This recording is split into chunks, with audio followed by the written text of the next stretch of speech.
ഒറ്റപ്പെടൽ ശരിക്കും അനുഭവിക്കാൻ തുടങ്ങിയത് ഇവിടെ വന്നതിന് ശേഷമാണ്.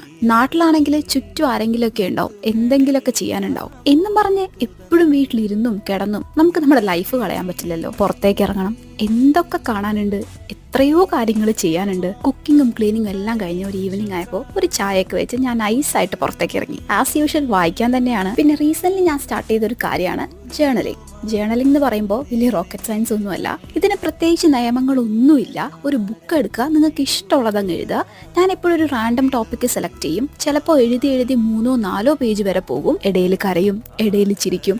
പക്ഷെ ട്രസ്റ്റ് മീ ഗൈസ്, ഇതെല്ലാം കഴിയുമുണ്ടല്ലോ നമ്മുടെ മൈൻഡ് ഭയങ്കര ഫ്രഷ് ആയിട്ട് തോന്നും. നമുക്ക് ഇനിയും കൂടുതൽ കാര്യങ്ങൾ ചെയ്യാനും കൂടുതൽ എഴുതാനും തോന്നും. പുസ്തകങ്ങൾ വായിച്ച് അതിനെക്കുറിച്ച് എഴുതുന്നവരുണ്ട്, മൈൻഡ് ക്ലിയർ ചെയ്യാൻ വേണ്ടി എഴുതുന്നവരും ഉണ്ട്. ഞാൻ രണ്ടും ചെയ്യാറുണ്ട്. ഡെയിലി ഒരു 5 to 10 minutes ആണ് ഞാനിതിനു വേണ്ടി സ്പെൻഡ് ചെയ്യുന്നത്. ഒരു ദിവസത്തിൽ എനിക്ക് വേണ്ടി ഞാൻ കണ്ടെത്തുന്ന ഏറ്റവും പ്രിയപ്പെട്ട കുറച്ച് സമയം.